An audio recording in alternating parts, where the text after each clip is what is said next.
Registry Matters is an independent production. The opinions and ideas here are that of the hosts and do not reflect the opinions of any other organization. If you have a problem with these thoughts, FYP. Recording live from FYP Studios East and West, transmitting across the internet, this is the penultimate episode before 100. This is episode 99 of Registry Matters. Larry, happy Saturday. How are you? Well, thank you, sir. I am doing okay, I guess, for being approaching my 180th birthday this year. You are definitely old, and you are certainly a curmudgeon. That's right. You are an old, cranky bastard. That's all I got to say. But you are the expert on all things. Larry, your expertise extends far past just knowing about the registry and all those things. But your strategy, your skills in all these departments is just really, I'm beyond words, honestly, as to how to describe what your skill set is here. Well, I appreciate that. The check is in the mail. So, that's why I send you all the money. So that is exactly why I send you all the money. But I do have a curmudgeon story. I remember when I was looking at phones the other day. Yes. So let me replay your story and you fill in the gaps. You are at the store getting a phone because you don't like your new phone, and there's a 17-year-old telling you how the law works? That would be correct. and more importantly, he was telling me about sexual offense laws. And that anything with more than a 4-year age difference is no-no? That's what he said. But to make the story funnier, he had already gotten on my nerves because of I have these little buttons that he pushed right away when I was asking him about phones, and he was not really wanting to spend a lot of time with me. I guess he had his phone he'd rather be on. And he told me that if I could pick a phone, that he'd be happy to activate one. And I didn't know enough to pick a phone. And I was asking him various questions, and he answered a couple of times, "It's up to you." And I get irritated. I said, "Of course, everything is up to me. I'm the customer.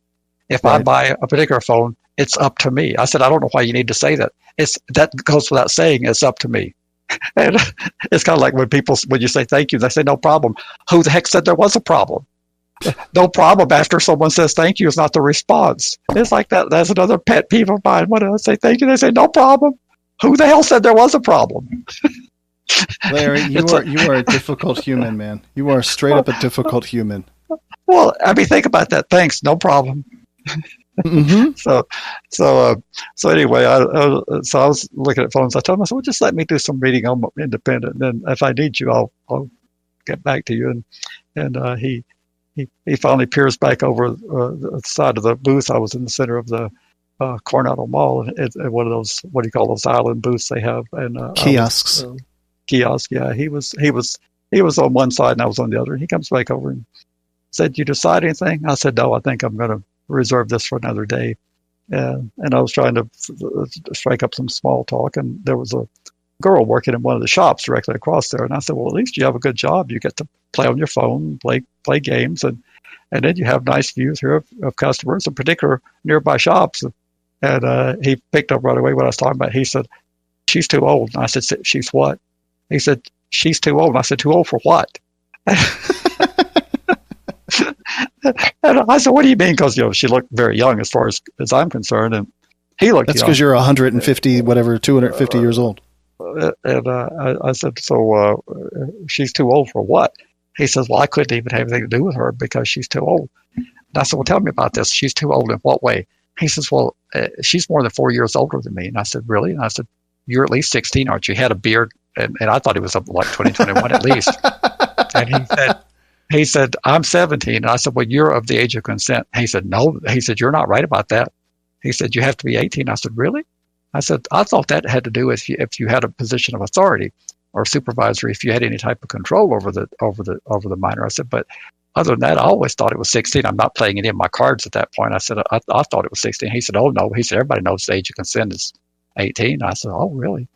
And he said, and then he said, even that was the case, he said, if I was 18, he said, "Doesn't matter." He said, "She's 4 years older than me." And I said, "More than 4 years?" I said, "Really?" I said, "I thought that 4-year age gap applied to people who were, it's protecting teenagers who have sex with teenagers. We protect the people who are under 16 in the state so they can have relations with someone consensual as long as there's not more than a 4-year gap." and therefore the person who's 4 years or less won't be prosecuted. And I said, I always thought. He said, oh no. I said, so let me get this straight. I said, as old as I am, I thought I could have sex with anybody who was over the age of consent. He said, nope, 4 years. I said, so I have to pick someone who's 4 years, within 4 years of my age? And he said, yes. He said, everybody knows that. And I said, everybody knows it. And I said, well, at that point, I'm going to play my cards. And I said, well, I just want you to know that I actually do teach this stuff. I said, I'm recognized as an expert by courts in New Mexico, and I teach attorneys this stuff. And I said, you're just not correct on the law. And I said, but that's all right. I said, it's better for you to be safe than sorry. I said, so, treat it cautiously. But he was lecturing me on the law. Now, granted, I realize that this would have been something that would have been enacted later, but my parents are 6 years apart. So, I mean, like, they would be in trouble. Under his version of the law, yes. but and what Hugh Hefner, Donald Trump, I mean, like, you can come up with scores and scores of examples where it's not just like 4, maybe 5, 6, 7 years. Trump is like 20 years older than Melania. Well, and then Ed McMahon, who, if people remember the Tonight Show, was the sidekick of Johnny Carson. Yes. He was like 70 years old, and he had a child, and I forget how young the wife was, but it was quite a bit younger. I mean, decades younger. And so yes, it was fascinating, entertaining, but I left it at that and told him that I appreciated his information, but it wasn't quite right. Well, Larry, for the breaking news, we have an update on the Georgia situation, and then there's an update from the Pennsylvania Superior Court on internet publication stuff. Let's start with the Georgia update. What can you tell me about what's going on in Georgia? Well, I can tell you that 2 lawsuits, I think we've touched on it in previous episodes, 2 lawsuits have been filed in the United States District Court, 2 different districts because of the setup in Georgia. They have 3 districts. So we have a case in the Northern District, which covers the county of Spaulding, and we have a case in the Middle District, which covers the county of Butts. The Spaulding County officials decided that they were not going to put the signs up in 2019. So therefore, the injunction request was really mooted by their action. You no longer have an emergency situation. So that case is on the back burner. It didn't go away because they didn't agree that and settled, saying that they would never do it again. They said they weren't going to do it in 2019. In Butts County, Sheriff Gary Long has decided that he's going to take this all the way to the Supreme Court if he has to. Did he say that? That's what he said, that he's going to Oh my God, I didn't know about the Supreme Court part. So we had a hearing on the injunction Thursday, and then yesterday the parties were ordered to prepare briefs from each side and submit them by 5 p.m. They were done. The briefs were submitted yesterday, and I've read the briefs, and the decision is pending, and I anticipate a decision prior to Halloween. I can't tell you what day the court's going to issue the decision. I can tell you that the later that they issue it, the better it is for us in case we get the injunction, because there's less time for the county to appeal to the 11th Circuit. We had observers in the courtroom. We had at least 2 that I know of, and I think you know one of the observers. So, I know both of them actually, and I know one of them incredibly well. And I think you could tell us in terms of your observations of how the hearing went down, and in a couple minute synopsis. I think you told me you felt pretty positive about the hearing. So let's hear what your observations were. Let me ask you this, and I'll ask you this up front. To me, it seems that the whole thing is hinging upon this idea of what is the quote-unquote right-of-way, and wherever it comes from, they're saying that it's 30 feet from the center line of the highway. So, maybe the road is, I think, like 12 or 15 feet wide, so then you would have another 10, 15 feet on the other side into the property that is not yours. And I've kind of always known that this existed, but you take care of it. If you don't take care of it, someone's going to come thump you on the forehead and say you need to take care of it. So it's like it's yours, but it's not yours. And I'm really, to me, it seems the whole thing hinges on how the judge feels about what they call the right of way. Do you have any input on that concept? I don't know enough about what would constitute right of way. I don't think the decision is going to turn on that. I really don't, because that is really a irrational argument. By that standard. By that standard, the sheriff could go put signs for his reelection in front of your house and say, I'm the greatest sheriff, and it's in front of your yard, and that would imply that you endorsed that candidate, and you couldn't take it down because it's on the right of it. That's crazy. And then they brought up the Alabama driver's license debacle, and from that, there are 4 standards that they have to meet to prove compelled speech, and here's a government document. It is directly associated with you. It has a message that you didn't agree to. And I don't remember what all the 4 things were. And the judge was explicitly making the comparison. He's like, I don't care about the right of way necessarily, but here's a sign. It doesn't say you're a quote unquote registrant, but it says, this is a dangerous person living here. Now, where Long may have screwed up is last year he made a Facebook post saying, I'm putting these signs in front of these people's yards to identify them as these kind of people. So he made the association. That is where I was like, oh, this is what the judge is going to rule on. He's going to, because regardless of even if it's on the other side of the street pointing, or even if it's like at the neighbor's houses pointing towards your house, they are still totally associating that message with you. And to me, I felt like that's where it was going to go. Well, there's so many arguments in this case that the county's making. They're claiming they were voluntary. And yes. In fact, in their briefing, they said in their final closing brief, they said it was proffered that maybe they should ask the registrants if they would voluntarily post these signs and have them sign a waiver saying that they would do that. And I'm just betting if you go to them and say, look, you ain't required to do this and no penalty will befall you, but we'd like you to post this, I'm betting there won't be very many takers. What do you bet? I can just about guarantee you that nobody would say, yep, that's where we should be. That's what we should do. There'd be one person that would be a sex offender named Jake Goldenflame who used to go out campaigning to keep a close eye on sex offenders, and he was one himself. And but other than Jake Goldenflame, I don't think anybody in their right mind would want a sign put in their yard that identified them as a sex offender, even though it doesn't say sex offender. Everybody knows that the signs are in front of the sex offenders' yards. And another part that I thought was interesting was where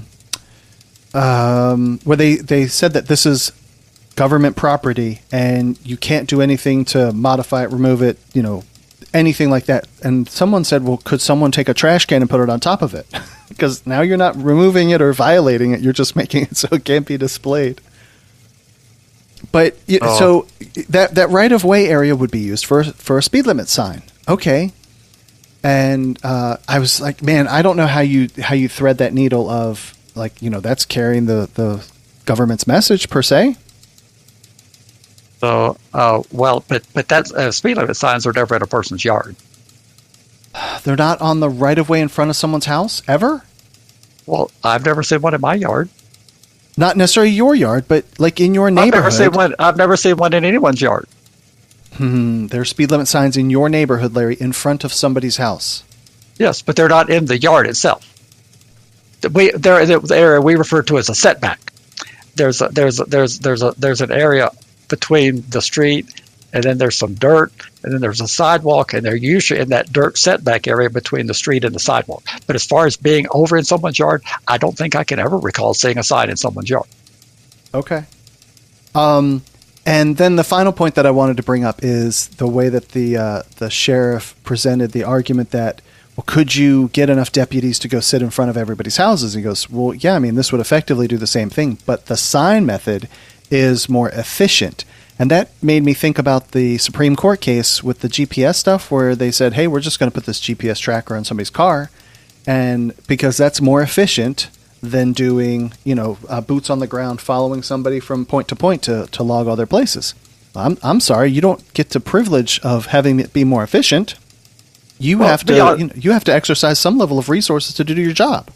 Well, beyond that, they have no right to sit in front of people's house and interfere with trick-or-treating. You have the right in the state of Georgia to hand out candy, to be polite, to enjoy the costumes, to admire the people, to engage with them. There is no law, Sheriff Long. You have no right to do this. It might be a good idea in your mind, but you didn't get legislative approval. And when you do get legislative approval, which is exactly where this is headed, this is going to go to the legislature, and they're going to try to pass a law, and we're going to do everything we can to kill it, and then we're going to challenge it in the Constitution of that. But You have no right, and that never came up in the argument. You might not like to see sex offenders having kids knock at their door. That's not your prerogative as sheriff to like or dislike that. It's not unlawful for them to knock at the door and hand out candy. That's where you're a nut, Sheriff Long. You're a complete certifiable nut. So yeah, that's the George. That was at the hearing. It was very. I'm always fascinated by going into that environment, Larry. I really am. It's neat. Watching the jousting. I like debates. I just do. Call me crazy. Well, which way is the court going to rule? I think I would have to say it's like 50-50, but I'm inclined to lean that we're victorious. Well, we'll find out between Monday and Wednesday. And then what's the update with Ben Hill County? Ben Hill County is another county, a relatively small county. The county seat would be Fitzgerald. In fact, it's a little bit southwest of you, I think.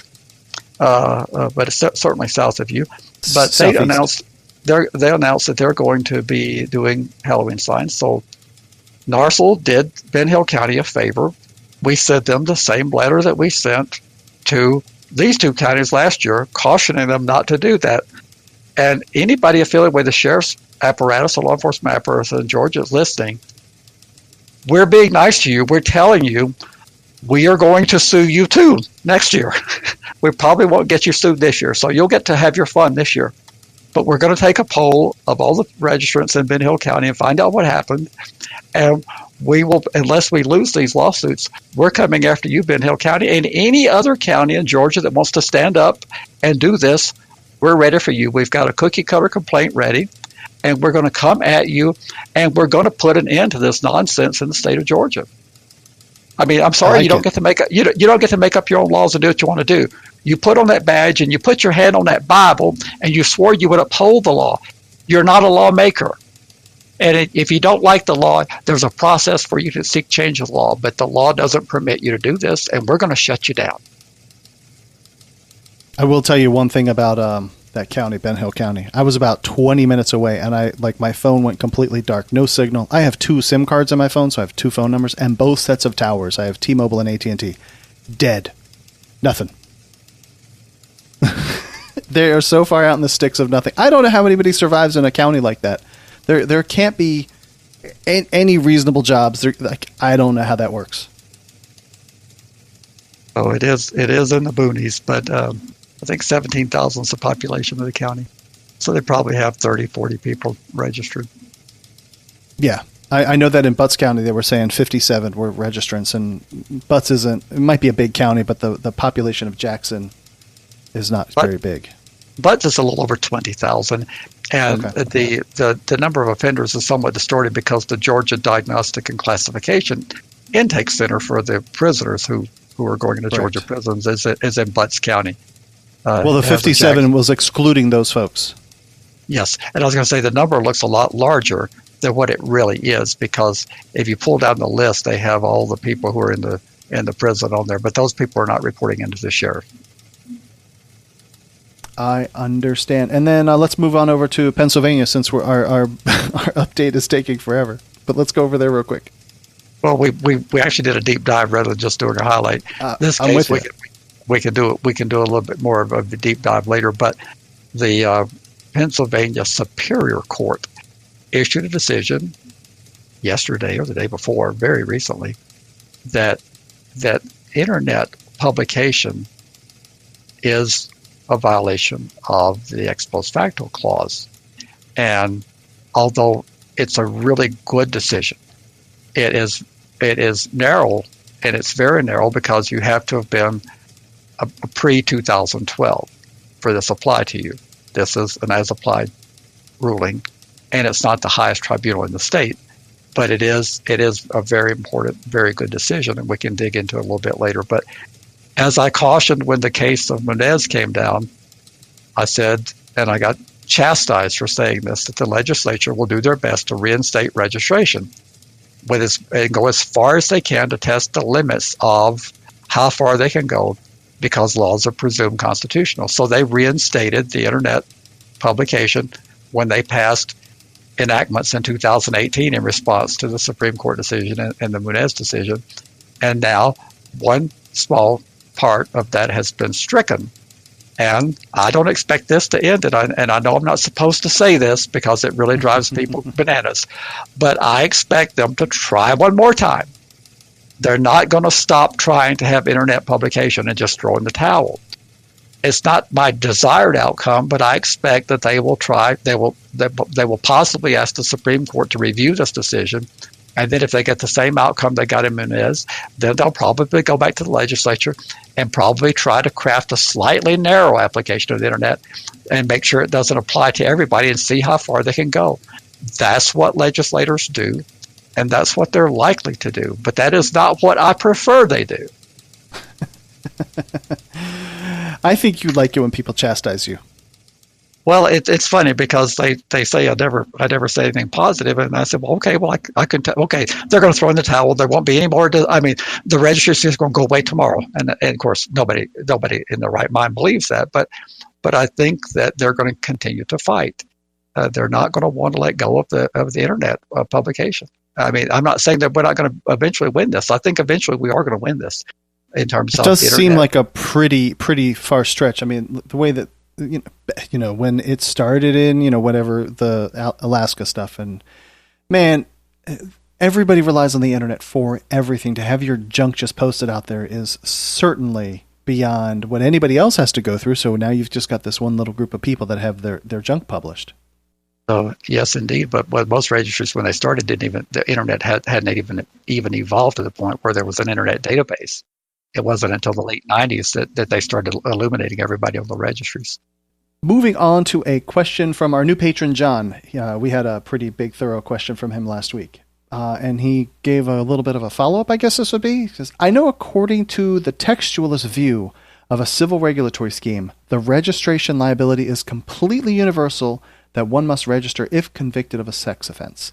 But what is Larry's living constitutional view of someone who is not required to register in the jurisdiction of their conviction, but must register elsewhere when told? I guess that's somebody moving from state A to state B, and then they have a registration requirement in state B? Is that what he's asking? I think that's what he's trying to ask, but he's not very succinctly asking that question, which makes us have to guess at what he's asking. There are some states that have in their registration statute that if you have to register anywhere, you have to register there. But not by all means, states don't have that clause in there. Just because you have to register, that starts with a false premise. What happens is that different states have different periods of where they cover what they consider a covered sex offender. And they have different offense lists. Some cover more offenses than others. Listices is a word, Larry. So it's all individualized to that state. It's back to my automobile example that I give repeatedly.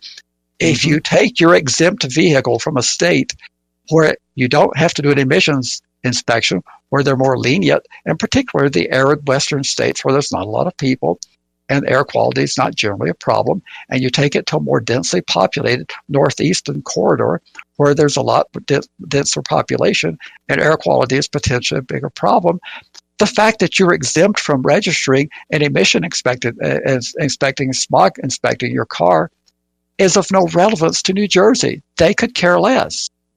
And so when you have a registration obligation that ends in Georgia because Georgia removes you, as long as the state that you go to has a registry scheme that hasn't been declared punishment and unconstitutional, if they have a different definition, they can wind up that clock all over again.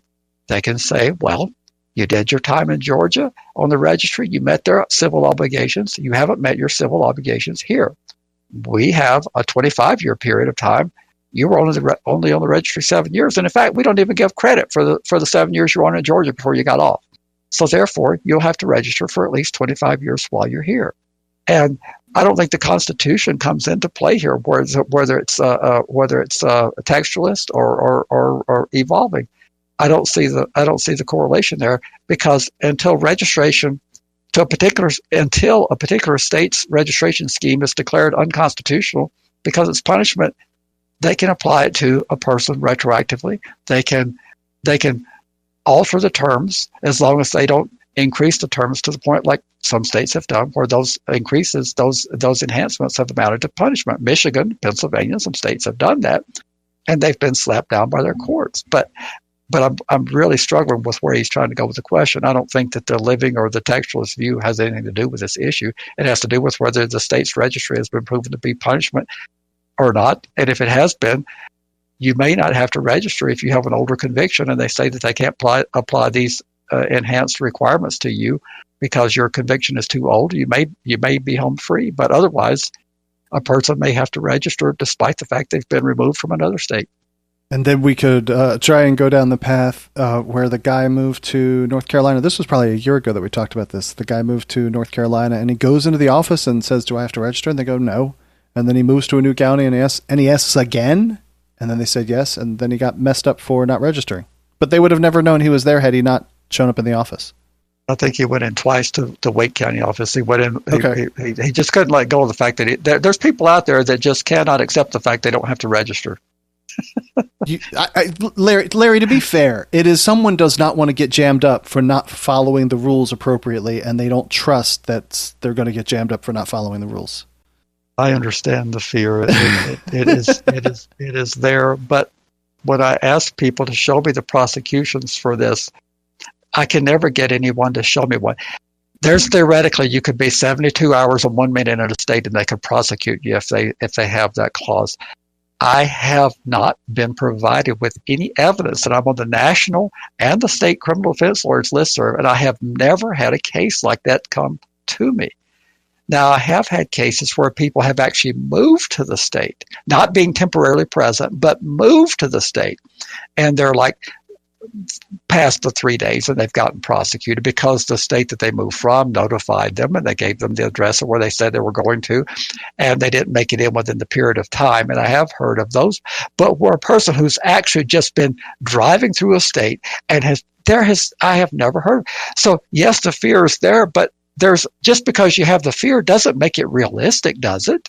No, absolutely not. And I've shared before, man, this is within a handful of months of me getting out. And so my boss made special arrangements to fly into Atlanta. I picked him up, then we drove south, and then like as soon as I crossed the Florida line, start the clock.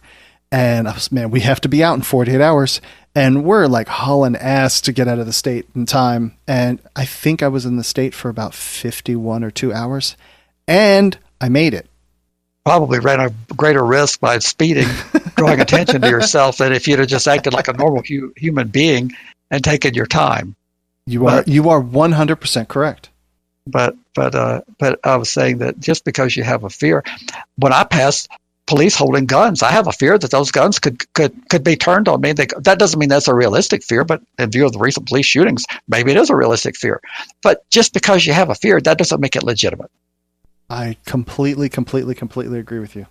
But there is certainly a higher degree chance of getting shot with a gun present than not.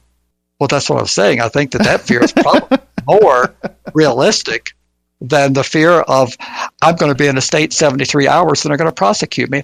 I have not unearthed a case like that yet. And I always issue the challenge, please show me the case. There's several challenges I've issued. I've issued the one where a person says, well, I get violated. I've got revoked for simply failing a polygraph. I said, well, show me the petition to revoke, where all it says is you failed a polygraph. That's all it says.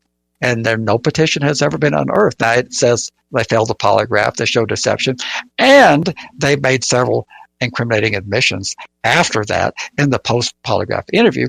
That's what's actually in the petition.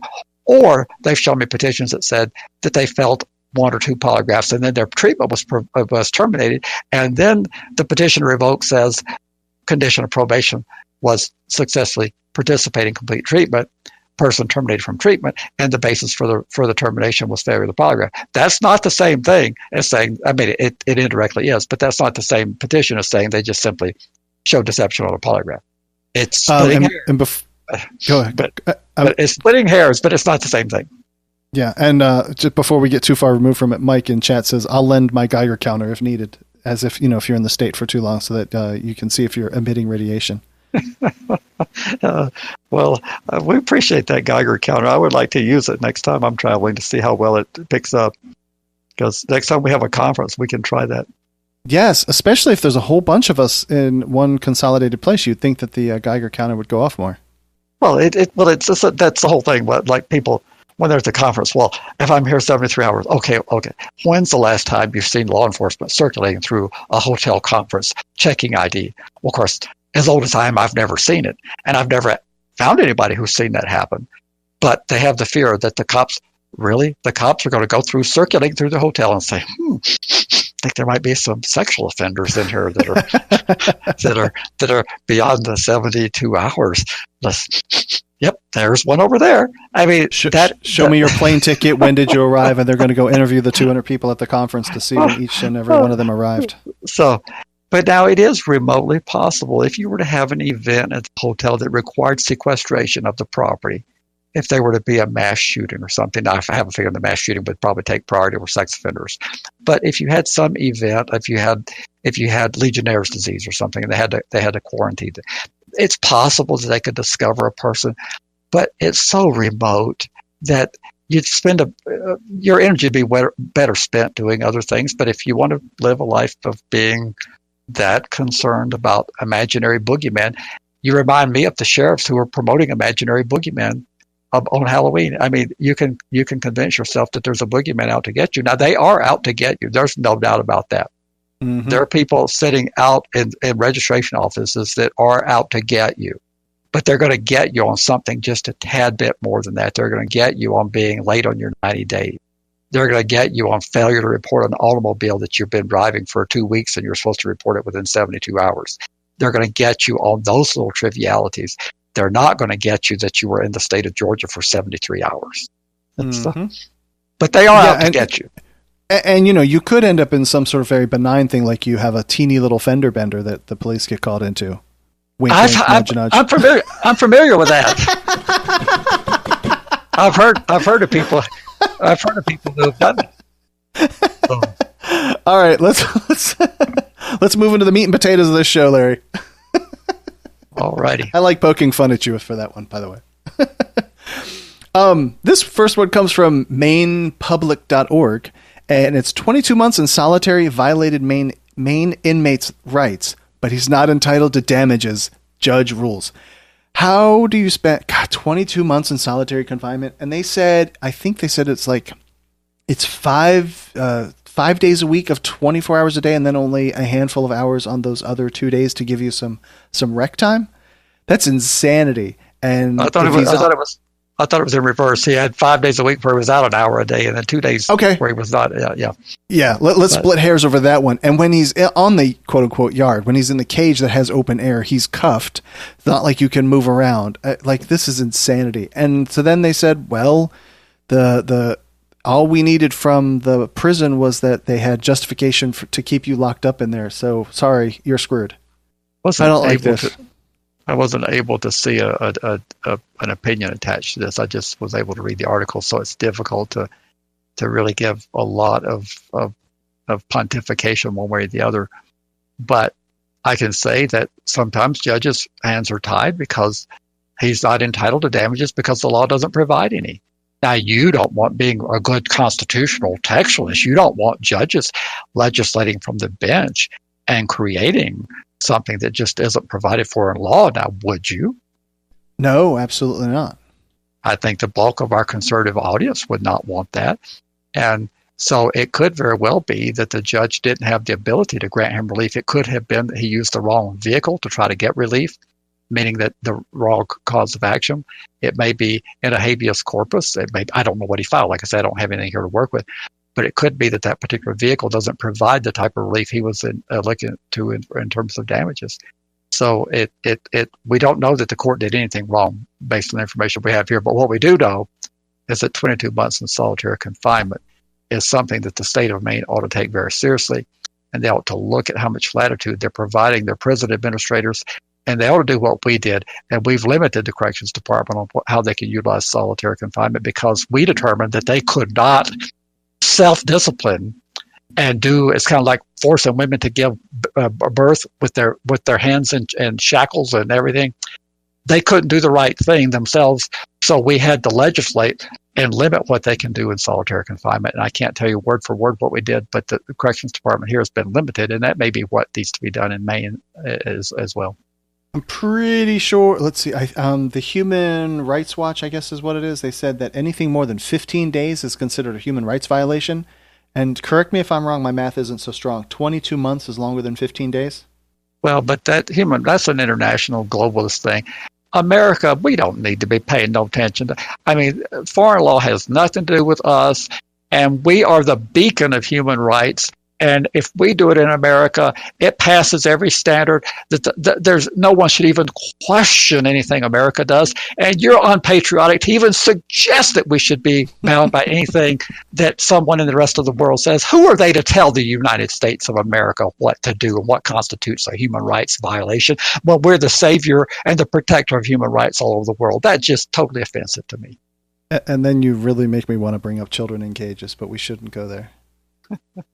All right. Well, let's move over. Go ahead. Finish. That would be the reaction to a lot of people out there in terms of now. The only time we want to rely on international law is when it suits our purposes. And all of a sudden, people who say that thumb their nose at international law, they say, "Oh, well, that's a violation of international law." And I said, "Well, wait a minute. Oh, does international law come into play, or is it American law? Which is it?" Because you like to thumb your nose at international law most of the time, and then you'll cite to international law when it suits something that you'd like to see end. So is international law relevant, or is it just situational? It's like situational ethics. You're either an ethical person or you're not an ethical person. Situational ethics are that's no good. Can you? I think the answer to this is the UN only has. I guess if there's like a larger council, but they would collectively sanction a country that is not playing by the rules, but they don't have any like law enforcement apparatus, as you like to call it. They don't have any way they're not going to come invade the United States and lock up people for some sort of violation in the country. They're just going to say, you guys can't play in this playground anymore. But they just issue reports and condemnations and okay. Pointed out that I mean, like there's travel alerts for countries visiting America about civil rights, questionable civil rights practices here, human rights practices. We're not too fond of honoring all of our international treaty obligations in terms of giving them access to their foreign government. But of course, we get very upset if Americans held them. We can't have access. It's a different story. Of course. It's all different.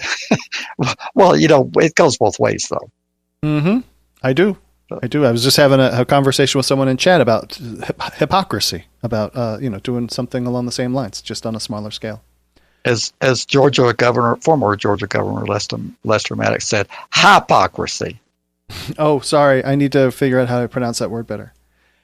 Let's move over to an article from Wired.com, The Delicate Ethics of Using Facial Recognition in Schools. A growing number of school districts are deploying cameras and software to prevent attacks, but the systems are also used to monitor students and adult critics.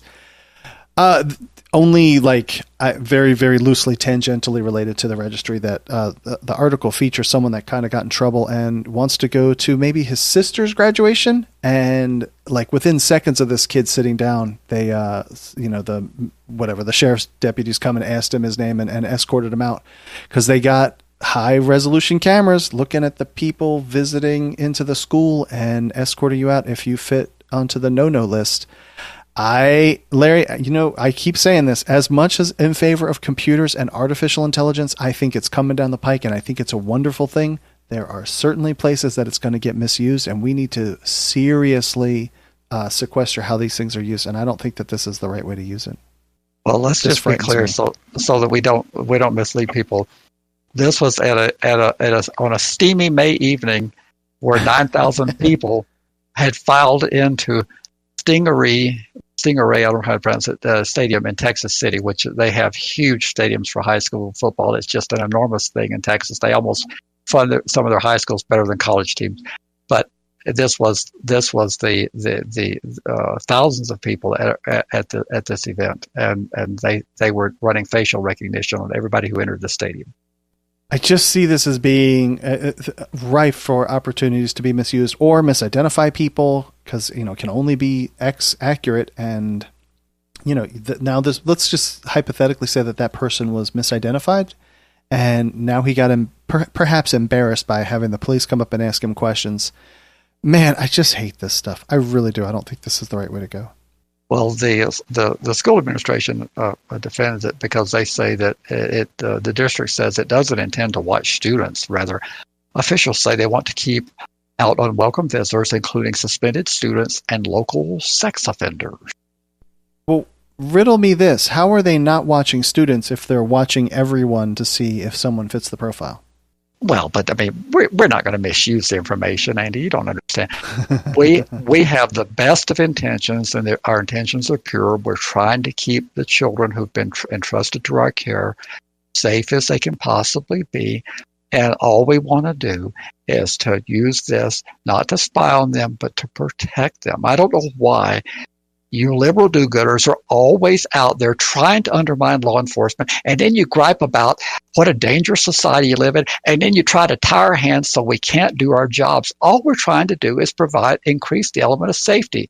What is it with you people that you're always trying to tie our hands and undo good things? Privacy, man. Fourth Amendment. We're not going to put this out. We're not going to put this out for the world to see. You see how we used it responsibly. We took a suspended student who had been a disciplinary problem out of the event, and we kept the event smooth and calm for everybody. That's a good thing, right? Of course, until someone misuses it. Who would do that? Who would do it, you say? People who work in law enforcement and work in school districts are of the purest intentions. You wouldn't even be working with the kids if you didn't have the most honorable intentions. I mean, everybody knows that. Oh, okay. Yeah, and I got visited by the Popo today to update my registry information, and he was super friendly and courteous, and, he was here for, 2 minutes and was on his way. So, yes, what is it? Let's say 95% of them, but man, there are some seriously bad apples, and those bad apples are like making people die. Not a fan. Well, I can tell you what's going to happen now on a more serious note if everybody discounts and disregards everything I said up to now. What this is happening here is this giant new industry is proliferating across the country because of the advancements and the relatively low cost of technology. These are tens of thousands, in some cases hundreds of thousands of dollars these districts are spending on this. But this is a huge business. And once this apparatus is in place, at all the schools, you will never dismantle it. You will never get rid of it. The time to say something is to speak up now. But once it's in, it's not leaving. And this is going to be like the rest of the industrial complexes that spring up. You're gonna have this stuck with you in for eternity. I do understand. Larry, and now we're going to move over to an article from the Shelby Star. Cleveland County law enforcement embraces online interaction. This is an article that talks about the law enforcement apparatus. I really like that term that you use for this, that they will ask their people on Facebook or on, I guess probably pretty much just on Facebook, and say, hey, this thing happened at this time and this address. If you have any input, feedback, and they're just asking the community to help them police, and people are sending in pictures or they recognize a person in a picture, and they're able to apprehend people significantly faster, which I can see some challenges of people misusing it, but why would that be a bad thing? Well, in addition to what you described, they use, if you went to a major city police department these days, they have a significant internet operation. I mean, they're monitoring people's social media as well, because something about criminals, they just have a habit that they have to communicate with one another, and as means of communication have evolved, people have gravitated using social media. So a lot of crimes are solved because of the criminals themselves and the trail they leave on social media. So those of you out there committing crimes, just remember the police are watching you on social media as well. It seems like it would be a bad idea to not use some kind of encrypted communication if you're going to be of criminal mindset. But again, you have to remember that sometimes people commit crimes or are not all that savvy. That's how they get caught. Yeah, it's funny. There was an article I read in Wired magazine, and we just covered an article from them, but this was like from 2010 or something like that. And some math whiz had figured out how to game lottery scratch-off cards. Like there was a certain pattern that you could predict which ones would win. But he, even knowing which ones would win and how fast he would have to buy them, he could only earn like $60,000 a year. And he goes, I make more than that as a math researcher or scientist or other. So it was like, I mean, I appreciate that I got to figure it out, but it's not worth my time. So he could beat the system, but he couldn't beat it enough to make it worth the while. Yeah. I mean, like who wants to sit there and do scratch offs all day? That would be tedious. That would be one of the most tedious jobs you could ever imagine, right? Just sitting there with a coin, scratching off the little gold dust, whatever. Well, what did you say it paid, though? It was like $60,000 is what I remember the article saying, but he, in his mathematical genius job that he was in, he made more than that. And I just use that as a reference to go, people they're more educated, they have higher paying jobs, whatever. They don't need to commit criminal acts typically because most crimes are economically incentives. That's something that's still open to debate by the people who share that belief, and I do share that there's a lot of economics, but there are people who believe that in this good old country we live in, there's not any reason in the world for a person to commit anything criminal because the opportunities are out there and you can just pull yourself up by your bootstraps, and there's no reason for that. So that's not a universal acceptance of economics drive criminality. The data show that it does, but people, despite the data, don't agree. Well, it certainly isn't the only thing, but I bet let's just throw a number out. 75% of crimes are somebody is in poverty and they need to get something accomplished, so they figure that that's a path of least resistance, including the risk. Well, now you're going to cause me to go off a detour here because you're talking about economics. I mean, like economic statistics and mathematics, and I'm not a mathematical wizard, and I profess that, but I do know how to do basic addition, subtraction, multiplication, division. And I was listening to a talk show today, and they were talking about the mathematical mean and the harmonic mean, and I believe that was a term. Can you explain what the harmonic mean is? In the context was if you buy, they were talking about dollar cost averaging. So if you buy 100 shares of stock for $10, and the price falls by 50%, and you buy 100 shares for $5, your average cost is what? Well, everybody immediately says $7.50, but that's not your average cost per share. If you add up the $1,000 and the $500, which comes to $1,500, and you divide that by 200 shares, you have an average cost of $666.67 per share. And he said the reason why the difference is because the arithmetic mean versus the harmonic mean. So what is the harmonic mean? Man, I'd never heard of it until you just said it, and I look it up and I see that Pythagorean is in there. So that's like the thing with the triangles, the Pythagorean theorem. Got me, man. I would have to like poke down and study that one for a minute. Got me. No idea. Okay. So I will, but like at the first blush, if you ask somebody what their average cost per share would be, they would say $7.50 because if you paid 10 for 100, you paid 5 for another 100. Mm-hmm. Well, the mean would be $7.50, but that's not the average cost. If you take $1,500 and divide it by 200, correct, that's not what each share cost you. I agree with that. So, okay, well, let's get back to the show. Yes, but yeah, sorry for the math detour. I had to figure out. I learned something new today, but I still don't understand it. So can you see a negative angle on Leo using social media to try and get tips and stuff like that? Well, at first blush, no. As anything, that I'm sure that as time progresses and they enhance and they push the limits of what law enforcement typically does is what human nature typically does, as we push the limits and the boundaries. I'm sure as time goes along, we'll find that something that they do is over the top.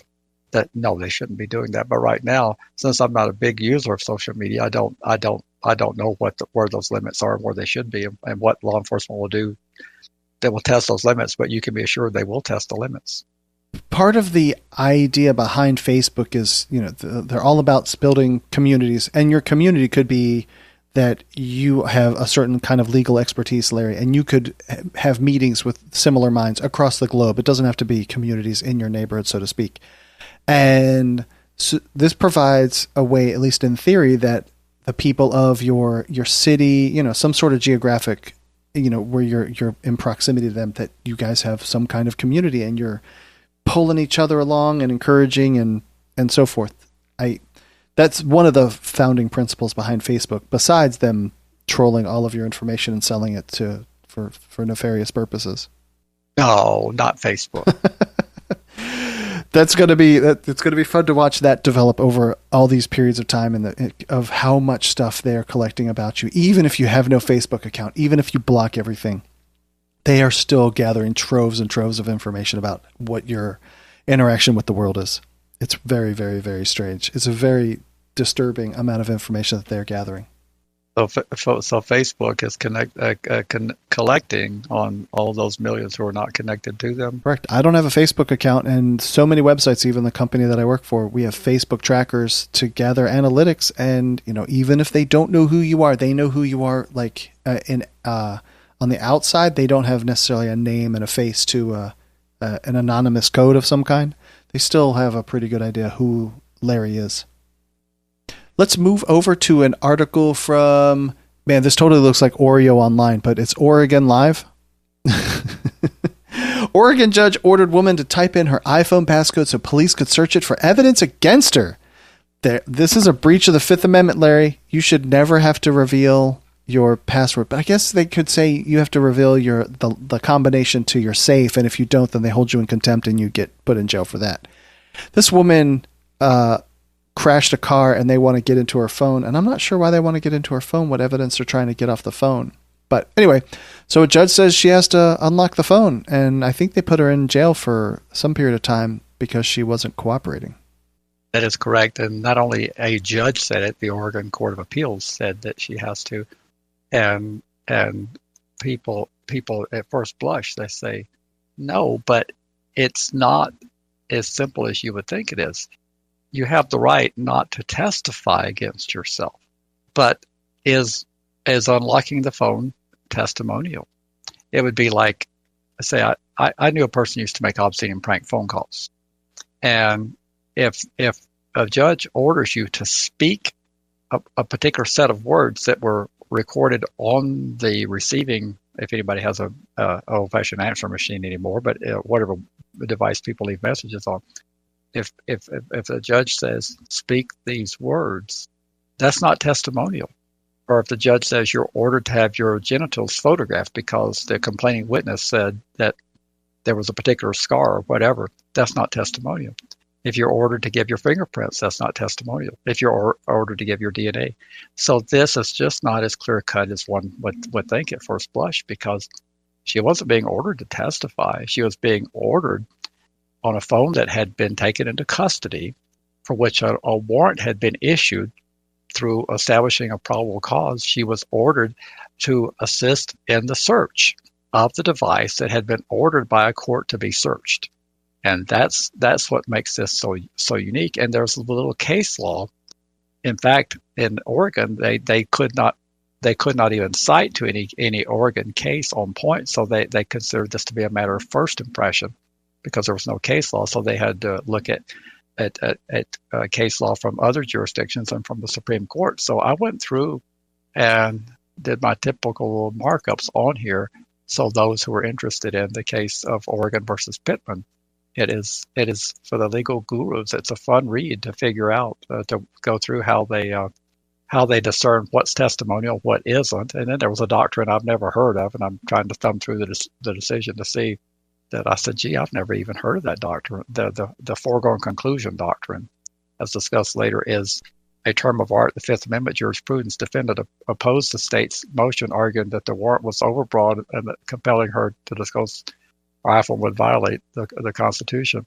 But I wasn't familiar with the foregone conclusion, so I don't have enough to opine about that. But there's some good reading in here for those who like to read court decisions. I might have to read that one. I'm very interested in this Fifth Amendment thing. And I know that something that you are, which would be a biometric signal, so that would be a fingerprint, an iris scan, something like, or face lock that people use a lot. those are not going to be protected by Fifth Amendment, but something stuck inside your little brain, your little gray matter up there that somehow is protected.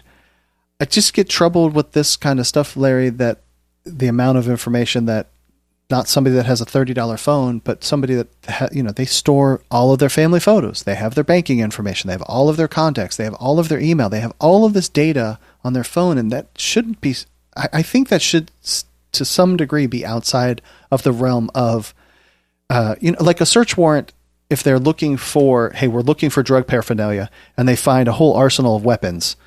Well, that wasn't on the search warrant. You have to disregard the weapon. Maybe not the weapons. Maybe that's not a great example, but they're tailored to look for a specific thing. Do you think that we could get law enforcement, do we get legislation to say that a search warrant only allows you to look for these kinds of things on your phone, and you have to exclude whatever else you may find, not just an open door? Well, the search warrant would have been focused on what it is what they were looking for.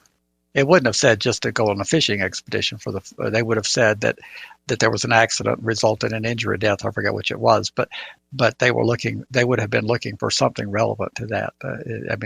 They wouldn't have just had a fishing warrant. It wouldn't have said just go fishing whatever you can find. But I think she was involved in there was allegations of drug use, yes, and that she might have been under the influence, and they were looking for evidence to support that. And she wasn't being asked to testify against herself. They were just looking like they would do in a routine search. It's just that we have evolved now to where there are other places to search other than the person's home or their person. I guess the phone would be considered an effect. So a warrant was issued to search the phone. She would not cooperate with the search. How is that different than if the warrant's issued to search your house and you open fire and try to prevent the search? Correct. I mean, that's essentially what she was doing by refusing to type in the password. I do agree, with a lawful search warrant that and if you don't, then you get held in contempt. Go back to the safe conversation, because I don't think that's necessarily a fair analog. The safe is at least better, but they would eventually be able to bust into the safe physically, get a locksmith to reset the code so they can get in. They would have a much easier time getting in there. When you fire up all of the encryption and all that, I'm inclined to short of the NSA and those kinds of organizations, your local law enforcement people are not going to have access to your device. Well, but again, she was obstructing. Yeah. And on page 6 of the opinion, it says the fact that subpoenaed documents themselves may contain incriminating information is irrelevant to the Fifth Amendment because they were created voluntarily, not under compulsion. Right. She was creating all the evidence that was in this phone voluntarily, not under compulsion. Correct. I get it. This, yeah. So, but the foregone conclusion is something I have to do some more study on, because on page 8 it says, if the existence, location, and authenticity of documents is a foregone conclusion, then compelling a person to assemble those documents for production does not reveal the person's mental processes and therefore is not sufficiently testimonial to trigger the Fifth Amendment. However, if the government has minimal information about what documents exist or what they contain, the act of locating and selecting the documents to produce may require the subpoena recipient to use her own mental processes in a way that renders the resulting response testimonial. So what that's saying is that they weren't asking her to give any testimony. They were going to draw their own conclusions. They weren't engaging in a question session with her. They just said, type in the whatever the code it is so that we can see in this phone. And so the court found that was not testimonial. And it was a valid search warrant, and she was not cooperating, so she lost. Yes. There's a poll on the screen in the article that says, should police be able to force you to punch in your phone passcode? And yes, for law and order, 12%. No, privacy wins. 87.9% of the people in Oregon. My question to you, Larry, is, to me, Oregon feels to be a little bit of a different kind of state. Just their culture there seems to be more about some privacy and liberty kind of things. How do you think that would play out in the general population? Do you think it would rate the same? I think it would probably be very similar, maybe not 87%. But I think, as we saw in the Supreme Court when they ruled about the phone needing a search warrant, I think that people are going to somehow equate the phone to a heightened level of privacy expectation, and they're going to be very protective of their phone because of what's on it. So if the 87% is really accurate, if that's a reliable poll, then the people in Oregon need to express that through their legislative process and tell the law enforcement apparatus that you want this to happen, and you can pass a law. As Scalia says, if you want to enlarge the rights you have, you don't need the people in the robes to give you these protections. You can do it through the process. If 87% of you want additional protections for the phone, express that through the elective process, and you'll get that. So, I mean, that's not like some sort of 55%, which is a pretty good majority, but not 90%, 88% as this is. That is an incredibly strong majority.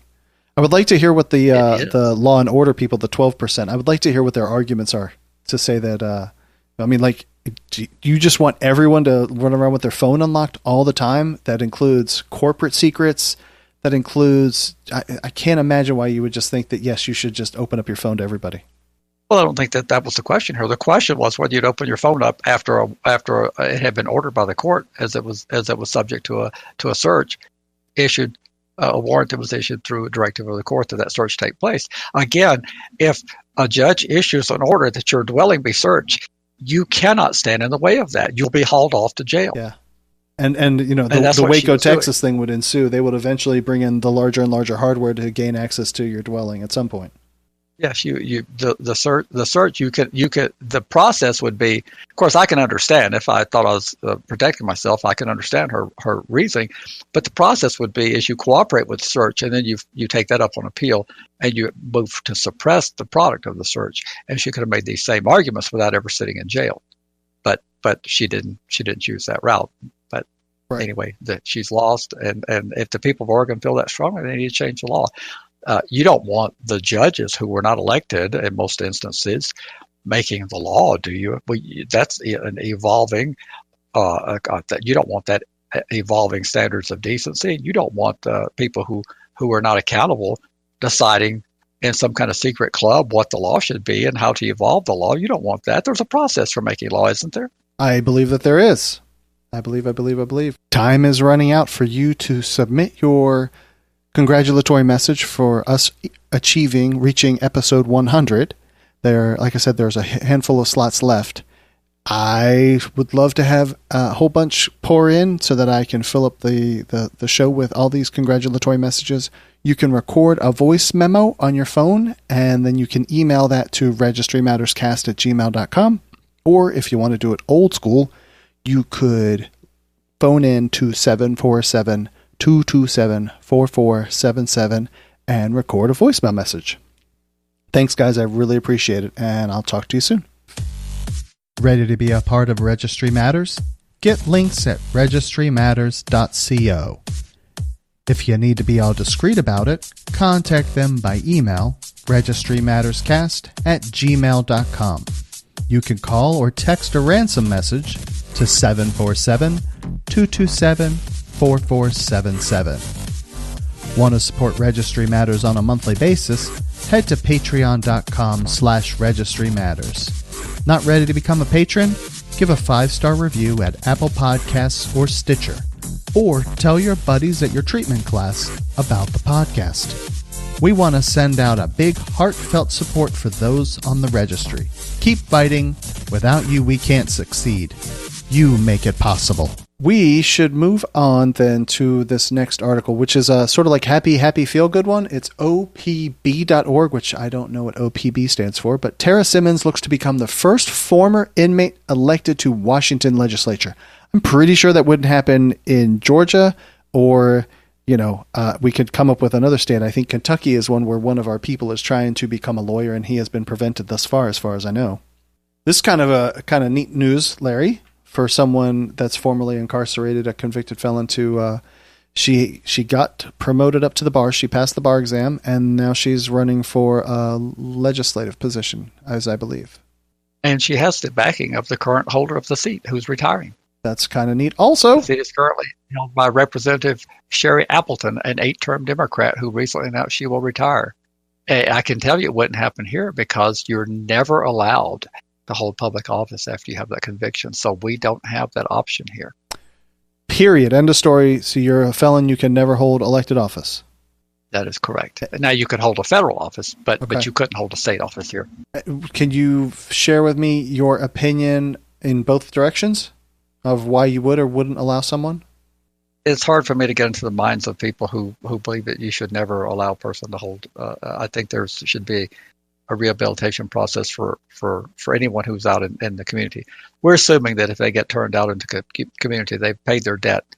We can also assume that if they've been turned out into community and they have a track record of being successful, that they probably have changed, unless they've been so slick that they've evaded criminality, detection of their criminality.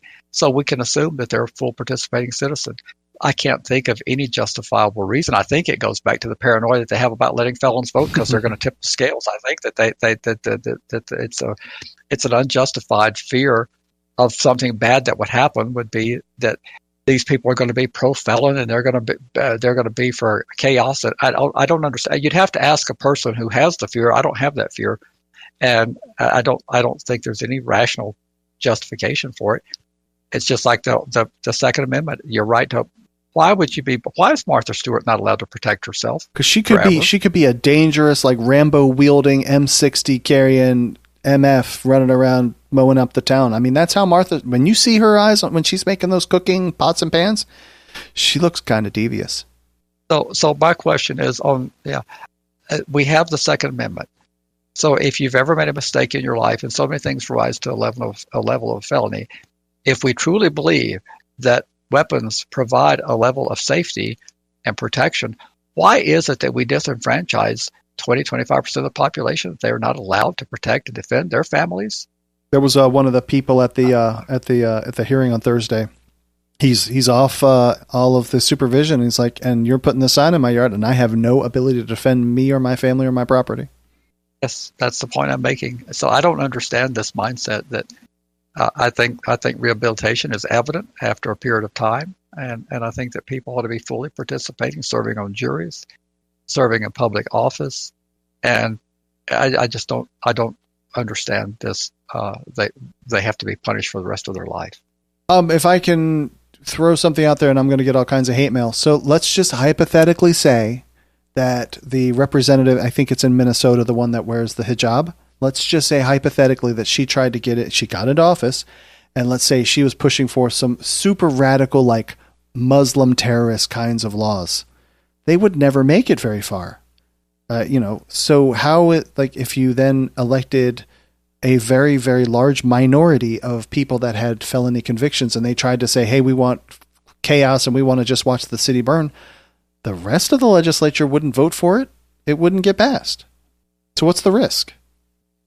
You do have some people who are on the extreme side of the political spectrum, on both sides of the spectrum, who get in office. They're usually outliers, and they seldom succeed in passing anything because their agenda is so far outside. You have to have, our system is set up to where it requires a lot to pass legislation, and unless it's distorted by massive public opinion, the process is filled with checks and balances. That's the way it was intended. It's supposed to be hard to pass laws.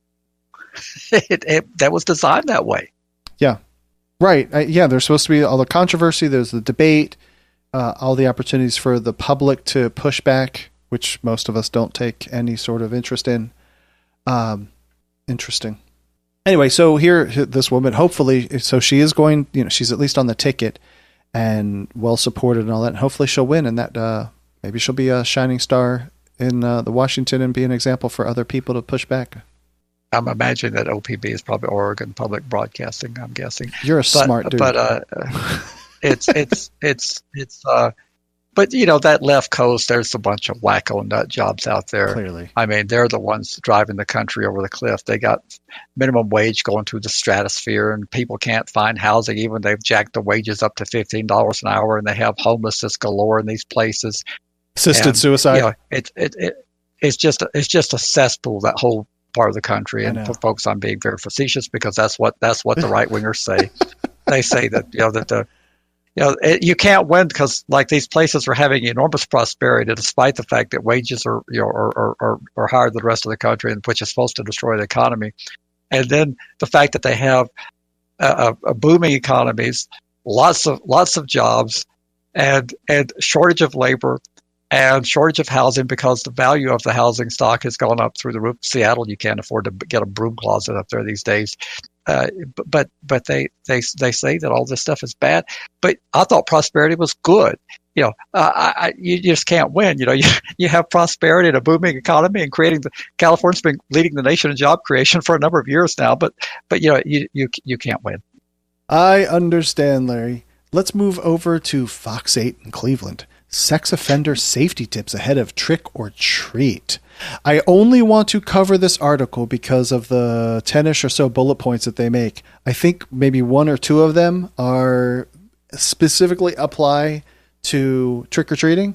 The rest of them would just be, these are probably at least decent ideas to get your kid to know how to dial 911, teach them to say no. Anyway, I just think that this is a whole bunch of hyperbole and exaggeration of an imaginary boogeyman. And anyway, that's really all I wanted to do. Yeah, well, it's the safety tips are generally good rules for the most part, except for the imaginary ones, for the threats that don't exist. But it's like I was listening to a talk show today while I was on the treadmill, and they were talking about, according to a journal of the American Medical Association, the death rate for children, the accident rate, I think the injury rate goes up tenfold on Halloween. Guess why? Not because of sex offenders, Vehicles. but because of what? Vehicles. Yes. Getting tagged by a car running down the road 10 or 20 miles over the speed limit while someone's coming back from a Halloween party or on their way to, and they've already started drinking. So, Sheriff Long, if you actually wanted to keep your citizens in Butts County safe, you'd be out there on them streets keeping them trick-or-treaters safe. That's what you'd be doing. But you're pontificating for higher office. That's what you're doing. While I was sitting there listening, I was like, with the number of people, on November 1st, you're going to see articles about 3 kids mowed down here, a couple mowed down there in these different cities. Why don't all the cops just post their cars on corners of trafficked areas, turn on the lights, and you just stand out there and shake hands, kiss babies, do all the politicking that you want, just to get people to stay aware and slow the F down on this night. Don't bother with our people, because this is just ridiculous. Slow the cars down, and then you won't have any sort of incidents overnight. But if we did that, you understand. If the sex offenders knowed we weren't watching on them, if they know that. Did you say knowed? What they knowed, yes. If they.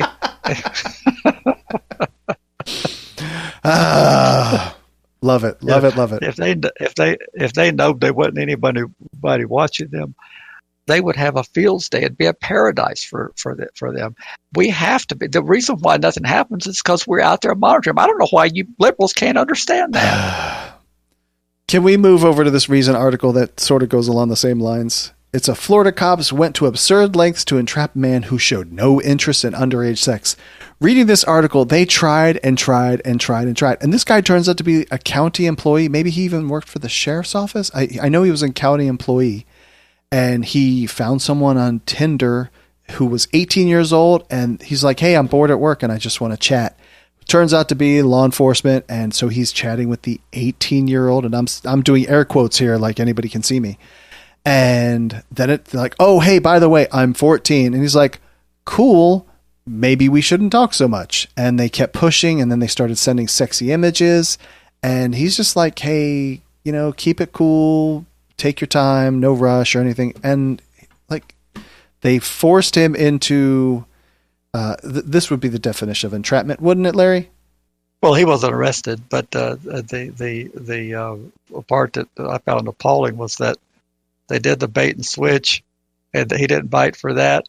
Then they started talking about sex, saying that the 14-year-old, the pretended 14, were saying that she wanted to experience sex, and he was actually doing the right thing, saying, no, you don't need to rush that. You have plenty of time. And they just couldn't leave it alone. The thing is, you need Sarasota. We talked about this before. This is just an extension of a previous, what we talked about a couple of episodes back. In this article, I think it's by Lenore, right? Is this by Lenore? I didn't catch if it was. Yes, it is. Totally it is. Yeah, this is her pontificating from. It used to be Free Range Kids. I don't know what her website is nowadays. It is now called Let Grow. let grow. Okay. Well, this is Ladora saying the same kind of stuff that I say, is that, except I say it a little more boldly. The only way you're going to stop it is you're going to have to curtail the law enforcement's resources. The reason why they can do this is because you give them the personnel. I started saying manpower. That's not politically correct, but you give them the personnel. And if you take the personnel away, they'll stop doing it. Seems pretty simple. I'm pretty sure that's going to be a lot more complicated than just that to get there. Oh, it's going to be a lot more complicated because they come in and cry the sky is falling, even though crime is down by 50%, which we'll see in one of our articles that we're going to soon cover. They convince you that they need more and more resources, and the public just blindly falls into line and says, yes, we do. I support the police. Whatever the police say they need, the police get. We should, and then they turn around and they use that to then justify their existence for the next year, and then they gotta get the budget increase next year, even though they probably should have had a budget decrease from year over year. If this is what they're using their resources to do. That is correct, but it'll never happen. Good read, Lenore. Thank you. Did you watch the video of this next one from the Washington Post?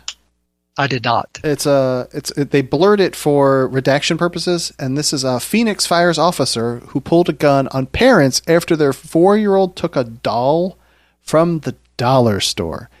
Watching the video, what's the problem with that? I knew that was coming. I totally knew that was coming. Yeah. What the problem with that? I don't see a problem with it. I guess the girl took a baby doll from the family dollar store, and when they went and interrogated the family over it, they ended up being kind of violent with the family as they were doing their pat down and stuff. They pinned the father up against the car, and they tell him to spread his legs. And you can never spread your legs far enough, right, Larry? I don't know if you've ever been involved in this, if you've had this happen to any. Yes. All right. Yes. So then they kick the inside of his leg so hard that he actually buckles. And then, of course, now you're not standing up, so now you're a threat. So now they have to jack you up in the air. And meanwhile, the kids are screaming and all this. It's over stealing a doll from the local dollar store. I don't know why you liberals don't understand this. All he needed to do is comply with the police. Whatever they tell you, regardless of how many times you've been through this before, you need to just do whatever they tell you. End of discussion. Okay. Right? Yeah, no doubt. The officer tried to rip Harper's youngest child from her arms, the claim stated. Eventually, he threw Harper, who had handed the children to a bystander, into the police car face first and then handcuffed her. Then the cop says, I could have shot you in front of your effing kids. This is over a $2 stuffed animal from the dollar store? All right. It's for non-compliance with police commands. You're supposed to do what the police tell you. I don't know why you don't understand that. I'm pretty sure that's actually that's false, isn't it? You don't have to. It's not, you don't maybe you should. Maybe it's wise too, but I don't know that you have to comply with all of their orders, do you? Oh, we have a crime called failure to obey an officer. We have one. So yes, you're supposed to do whatever they tell you. At all times, any situation, day, night. Yep. You do what the police tell you. He says, do the hokey pokey dance, and you have to do the hokey pokey dance? That's right. And you won't have any problem. You guys bring this on yourself by being disobedient. It shouldn't matter. It shouldn't matter if you've been pulled over 50 times and asked why you're in a particular neighborhood, why you're doing this. Can you open the trunk? It shouldn't matter. You do it the 51st, the 52nd, the 53rd, and you always cooperate with the police, and you won't have these issues. Interesting. I still... I didn't watch it. What? I didn't watch the video, so I don't know what the video shows. I frankly, to be completely transparent, in watching it, I didn't see some of the things that they're describing in the article. I did see where they kicked the guy's leg, and sometimes cops get overzealous, or they're juiced up on some adrenaline because the situation is so intense or whatever. It didn't look like that kind of situation. It looked very kind of low key. And he's like, "Hey, what are you arresting me for?" And they're like, "You're not complying. Get on the ground," whatever. And so it seems like they escalated. To me, it seemed like it. Well, even if you haven't done anything wrong, even if you're 70 years old, you should get on the ground. Maybe it's hard. Oh, and that was another thing in the story. They were telling the mom to put the kid on the ground or something like that, and the ground is hot. It's Phoenix, Arizona. This is several months ago that this actually occurred. This was June 12th. Can you imagine how hot the pavement was on June 12th in Phoenix, Arizona? Well, it's disobedience. You should just do what the officer tells you. I don't like you, Larry. All right, we're going to move on. I don't. Well, it's that simple. People bring these problems on themselves by being disobedient. We've had people on this podcast. If you just simply tell the officer what you're doing, even if it's been 35 times, you should just simply cooperate. I think there's truth in there. I just don't know that it's always true. So, well, I don't know the whole story here, Yeah. so I don't know what went on, and I'm being a bit facetious about it. But that is the attitude of people who've never experienced any overzealous conduct by the police. That is their attitude. They can't imagine what they have not experienced. They cannot imagine having to repeatedly open their vehicles because it hasn't happened to them, and they're not aware of that part of society, that segment of society that experiences this, and the frustration it would build up. When you're asked to do things that other people are not asked to do simply because of the way you look. How that builds inside you. You get tired of it. But if you've never had it happen to you, you can't relate to it. I can't relate to it. I never have to account for where I'm at or why I'm there. Of course. It's because you go to bed at like 9 o'clock at night. No one else sees you out, after dark practically. Now, if I were out in a drug-infested zone, as a person brought up, it is possible that I could be pulled over and ask, gee, it's 3 o'clock in the morning and this is a known drug activity. And of course, my reaction would be, I'm driving through. Do I need to have a reason to drive through? Doesn't seem like you would need to, right? Really? Is that a law enforcement matter? Do you really need to? Where does it say I have to give you an itinerary of where I'm going and why I'm here? But that only works for a middle-aged white guy. 21-year-old black guy with dreads and telling a cop that and see what happens, particularly if you tell a white cop that. Yeah, no doubt. This is another one that you pulled the case from the Denver Post. It's hundreds of prisoners can seek new trials, freedom after Colorado Supreme Court rules sentence is illegal. And I wrote in the notes for this, I read through the article and I'm like, I don't quite understand. So please feel free to dumb it down for all of us. Well, it's an important decision from the Colorado Supreme Court in the case of Allman versus the people. And as simple as I can make it, it's a relatively short opinion, 12 pages. The person decided he was befriended by an elder man. And he, in exchange for being rented, he decided to steal the guy's money and his identity, and he was caught and prosecuted, and he was given a sentence of probation and prison, and the Colorado Supreme Court has determined that you have to pick one or the other, but probation is inconsistent with prison. So the judge, trying to lengthen the amount of time that he would have this person under judicial control, gave him a prison sentence, and then he was going to have a period of 5 years, I believe, of parole by statute. And the judge tacked on another 7 or 8 years of probation to run consecutive, and the Supreme Court said you can't do that. And this has the potential to free a lot of people who got those type of sentences. Some of the jurisdictions in Colorado were not doing that, but several were, in the larger metro areas were doing that. So people may be able to final out their sentences because this is the end of the line for this case. There's nowhere else to take this. There's not a federal issue whatsoever. So there's no cert petition on this. The Colorado court has spoken. And can you, for my understanding, this I received a split sentence of 22-6. Is that what this is? Because that had prison and probation. Yeah, I was saying that I had to hand this off to Ashley to take a look at, so we're going to analyze and see. But I don't know the Georgia scheme well enough to say if this is the same situation. And I'm only using that but is that the situation that they're describing that they found to be unconstitutional? And I'm not saying it's unconstitutional here. I'm trying to understand it for me that sounds like the same thing.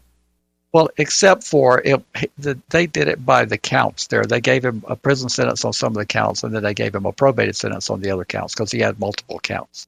So they stacked consecutive sentences so that they would have a prison sentence and a probation sentence. I don't know if that's what they did in your case. Okay.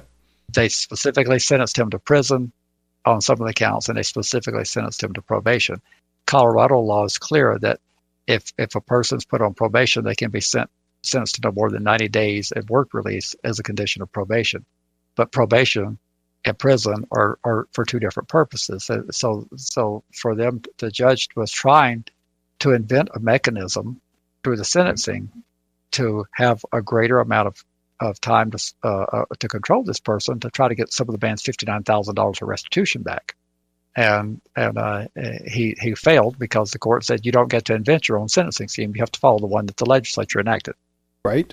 Yes. And it says the plain language of the probation statute leads us to conclude that a court may not impose sentences to both imprisonment and probation for multiple offenses in the same case.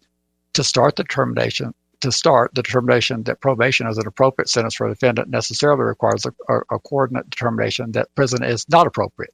So they're saying that that's an inconsistent thing to determine. So the probation statute gives courts guidance and discretion in choosing to grant probation. However, it requires a choice between prison and probation. The legislature intended to allow courts to choose only one or the other. Probation is an alternative to prison, and so that's what he argued, and he prevailed. Interesting. It says allowing a trial court, in effect, and I've highlighted these parts I'm reading, to increase the time of post-incarceration supervision ignores the fact that the legislature determined the proper length of time for a defendant's post-incarceration supervision when it crafted mandatory periods of parole. So in other words, regardless of the number of counts in a multi-count case, a defendant is only subject to one period of parole. And he cannot increase that period of post-prison supervision by stacking the consecutive period of probation. And then from the Ashley side and poking at Georgia, what kind of angle, you've read the statute, what kind of angle do you think there is to compare? I haven't read the Georgia statute. I don't. No, I haven't. So, okay. So I don't know how the sentencing scheme works in Georgia. Anything else about this case that you want to touch on? It says that there's clear direction that the legislature never intended for the court to have discretion to impose a period of confinement longer than 90 days or up to 2 years for work release when also sentencing a defendant to probation. The legislature's use of the term mandatory shall means that it intended for the sentence of probation to begin immediately. Hence, the legislature did not intend for courts to enter an order granting probation to run consecutively to a sentence of imprisonment. So a lot of folks in Colorado may be cut off supervision because their sentences may in fact be illegal. That's crazy. And I would have to think, I've run into so many people that would say, well, they sentenced me, it's an illegal sentence, blah, blah, blah, blah, blah. And, nothing gets done about it, possibly isn't an illegal sentence. So here you got a bunch of Joes over in Colorado saying that their sentence was illegal, and maybe it actually is illegal. It may very well, in fact, it is. Right. Yeah. I mean, everybody who fits within this fact pattern that had a consecutive sentence of probation, they may be able to go to the probation officer and say, buddy, been nice knowing you. So, now, I'm not advising you to do that, of course, without a legal opinion from qualified counsel. But I'm saying it may be that people can go down and tell their PO, I'm about done with your kind. Yes, that goes over well when you say your kind to the people with the guns and tasers. Righty. All right, let's move over to Vice News, which I don't think we've ever done Vice News before. This $2 test identified bird shit as cocaine. Forgive me for cussing. Cops keep using it to arrest people. This is all kinds of fun, Larry, that, we always talk about the bond situations. This is how you could end up on bond and lose everything for something you didn't do. They said that donut crumbs also once tested positive for meth. I really like donuts, and I certainly wouldn't want my handlers to come here and go, your glazed donut crumbs look like meth. And they test and they go, that's meth. And my probation gets violated for me eating a donut. Well, now you know, Andy, that the POs are pure as the wind-driven snow, and they would never do that on a junk test. So we're having a conversation that is just so ridiculous because POs are so pure. I would strongly encourage anyone to check out the show notes and find this article from Vice and watch the little video where they actually, the guy stands up there and he shakes the sample tube and he says, I'm collecting air. And he just moves the thing up and down a few times to collect air, puts the lid on it, puts the substance in it, whatever, to make the test. And it tested positive for something just by using air. Had that experience here. Lawyers have put these low-cost but low-budget tests that they use in here. My state's really crazy about testing everybody. They don't uniquely tailor the drug testing to a perceived individual's use of be 50 years old and never have touched any drugs, and they're going to drug test you here. So they keep the cost down, and we routinely have people who question the validity of their test because they know what I've advised when we were taking private pay cases. I always advise people, this costs a little bit of money, not everybody can afford it, but I always advise people to do an independent drug test the same day that they get drug tested. So, for example, if you have a drug call-in hotline number that you have to call in for a random analysis, well, they generally give you a few hours to get there. If your number comes up, you have to get there before the day's over, right? Or before a certain period of time passes after your numbers come up. Yeah, sure. Okay, well, you go to your own lab and have your own drug test done the same day. Right. And you do that before you go to the probation office. Because then what they would have to do is they would have to put forth a theory that between the time you left your drug test lab, that you used drugs on the way to the probation office to be drug tested. Yes. And that sounds legit. What's the problem? We've actually canned some of their violations. We had a client that was so crispy, whispering clean, and he had the financial wherewithal to pay for an independent test every time. And we accumulated a year and a half worth of independent tests, and then magically he failed. And they were getting ready to arrest him. He said, "I don't think you ought to do that." And they said, "Why is that?" And he says, "Well, because I took a test on the way in here." And they said, "You did what?" He said, "I took a test on the way down here." And they said, "Why'd you do that?" He said, "Just in case something like this should happen." He said, "There's an independent sample of my urine at another lab that was taken right before I got here." And he said, "So we're going to compare the urine with your urine and see what the independent lab says if you go forward with arresting me and trying to violate me." And of all the years of experience, he's the first one I've ever seen that they let go. They said, "All righty then." And they were really irritated that he was running his own independent testing scheme. Jen in chat says that would make way too much sense. But, those tests, I was having some blood work done every couple months, and they would always kick me back for a couple $100 bill. They're a lot less than that. Yeah, but still, if you've got to fork out something like $50, maybe 35 to $50, yeah. And they're going to call you something every month or every couple months to do this. That's not like an insurmountable amount of money, but cheapers. However often your number comes up, well, I guess it would. I proclaim that it's not the solution for everybody because some people don't have the $40 or whatever the test would cost in their area, and they may not have proximity to lab. If you live out in the boonies, and you may not have easy access to a lab if your probation office is out in the boonies. True. But those who live in urban areas, you probably have multiple labs that you could go to do a test. They do it for employers all the time. Yeah. And you just get your lawyer to set up an account with that lab where they do supervised. It has to mimic the way the probation office would do it so the account has to be set up for supervised drug tests, not where you can go in and tamper with it.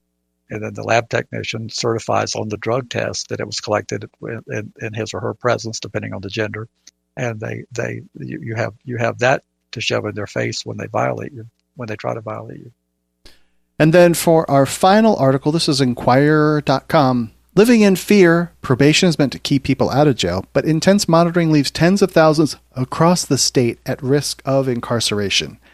Long article, but highlights a particular individual who, once he got put out on probation, the amount of challenges and struggles with dealing with the anklet monitor thingamabobber and getting jobs. And he even describes in there that he was going to get a job just on the other side of the state. It wasn't very far. This individual's in Philadelphia, but it was in a decent distant county, but not a huge distance. And the probation officer was like, "No, sorry, we don't want you to go there." And so here probation is actually restricting this guy from any level of coming up. And it's a good read, well written, and but super huge problems with all of this criminal stuff that we have to put up with. It has some good statistics in there. I think this is the one where I got the article, the data about crime dropping at about the. They said it was like 50% since 1980 or something like that. Yes, and then the number of probation the number of people in prison has the quintupled. Mm-hmm. Yes, number of people under supervision. It was all of this article here, so that's what I would encourage people to read it for. Those who believe that crime has been going up all these years, and But more specifically to the point of the article is that probation used to be, if you could swing probation for your client, particularly when they had a solid case, it was considered a win because probation was rehabilitative. And the intent was to try to convince the person there's a different way to go through life. But now probation is an I got you moment. So you get the plea, and it's a ticket to prison because the supervision is set up with such rigidity and so many do's and don'ts. And then with all the high-tech monitoring and the cost associated with that, and all the alarm bells that go off that require you to go outside and push buttons and stay in touch with the cloud, that you end up with violations that didn't exist 10 years ago, 15 years ago. These violations didn't exist because the technology wasn't there. So we have more and more people being violated for tech problems. That you're in your high-tech world about how great technology is. A lot of the violations are due to tech failures. Yes, absolutely. So definitely give this article a look. And they even also profile Larry Krasner about midway through about reducing the number of people that get locked up for these incredibly low-level offenses and even moving on up the ladder from there. As you said, the crime rate has come down, yet the number of people are locked up is so much greater. So we're justifying the existence of law enforcement and prisons, even though, in spite of the fact that crime has gone down. So we've just made things more illegal. Well, Andy, I don't believe those statistics for a minute. All that is just poppycock. The crimes, everybody knows crime is through the roof. Everybody knows that. I don't know. That dude's head started spinning when you said that at the conference. I don't think that's reality, though. But that's what's portrayed on certain media outlets. I'm not sure. The ones that I follow don't do that. I can sort of think of one of them that sort of portrays the whole world as burning down if you pay attention to it long enough. Early in the article it says, according to the Bureau of Justice Statistics, 69%, which is roughly 2/3 of those completing probation did so successfully in 1990, compared with just half in 2016. And it says Pennsylvania counties have largely mirrored the national trend over mounting violations. Philadelphia issued 80% more probation warrants in 2017 than it did in 15 years earlier. And so that tells you what's happening. Technical violations can run the gamut of so many things. Certainly. Because of how much tougher probation has become. Technology has made probation a lot more complicated to comply with.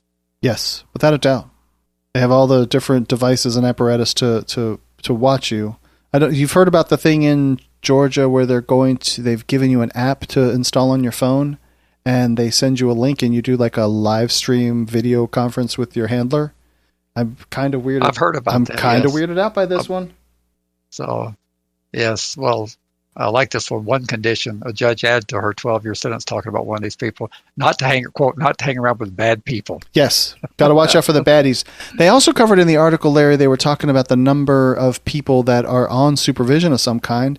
And, don't hang out with those people, but you could be working side by side with them. And with so many people on supervision or that have had felonies, you could just be hanging out at a coffee shop having lunch with somebody that you met at work, and they could also be a felon. And what are you supposed to do? Go say, "Hi, would you like to be friends? I'm sorry, are you a felon?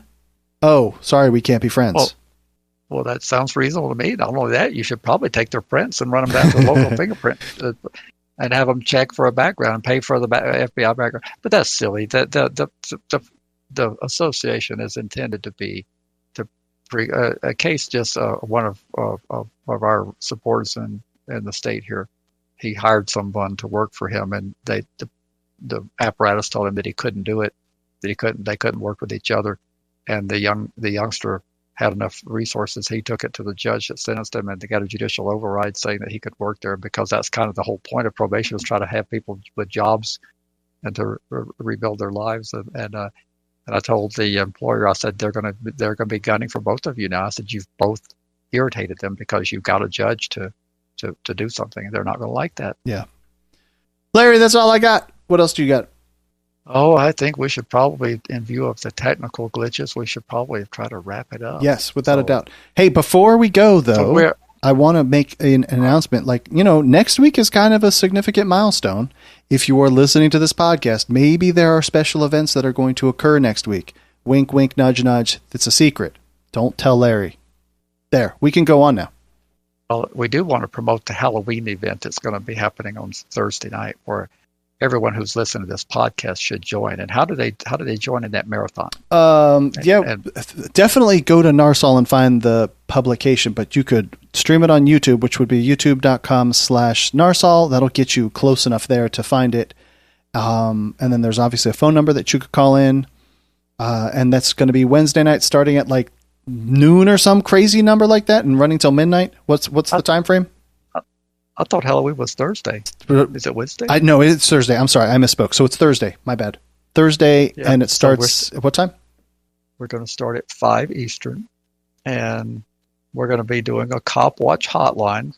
We're intended to watch the cops, and we're wanting real live time in time reports as close as to possible to when they're trying to barge in your home, or when you have to go turn yourself in. For those who have to go sit in a particular location, we want you to call in and tell us they're taking my phone away from me, whatever's going on. So we're trying to be geared up for real live reports that are put on the air immediately, and hopefully there are no tech glitches. But we think we've got that. We think we've got that tested. Brenda and I tested that. A couple of us tested that the other night. Okay, it seems like it's going to work, but we're wanting to, and we have a group of attorneys that are going to be standing by to give advice related to whatever is happening. And we're going to be taking names and phone numbers and jurisdiction information to possibly follow up, depending on what's really over the top, for possible legal action. The cops need to be on notice that your day of having unfettered access to do whatever you want to, those days are ending. There are people organizing to come after you, and you're going to have to follow the law, and you can't invent and make the law, and you can't exceed the law. And so that's what Narsol's trying to do, along with the Corporation. Axel's going to be with us on this one for this event to try to broaden the audience and also the scope of legal expertise we have on the call. All right. Excellent. And that runs from like 5 to 11, I think, is the time? It's going to be a 6-hour total, and nobody's going to listen to the entire 6 hours. We understand Except that. for me. Like any other long show. But right now it looks like we may divide it up between the East and West, and Axel may have it for 3 hours, and we may have. We're still working out the details of how we're going to divide the time, but it'll be fun, and I know that the promotional spots are flooding in. I think you've got like 26 of them already, right? Absolutely. And we'll have some prize contest. It'll be fun. Everybody should join us that listen to the podcast. Awesome. Sounds great. Larry, let's run through this real quick. registrymatters.co, 747-227-4477, and email registrymatterscast@gmail.com. And of course, our favorite way, our best way, our patrons, our favorite special people, patreon.com/registrymatters. And that's all I got. Thanks for having me. I will try to have you again if you will clear your schedule next week, and we will do it next week. Have a great night, Larry.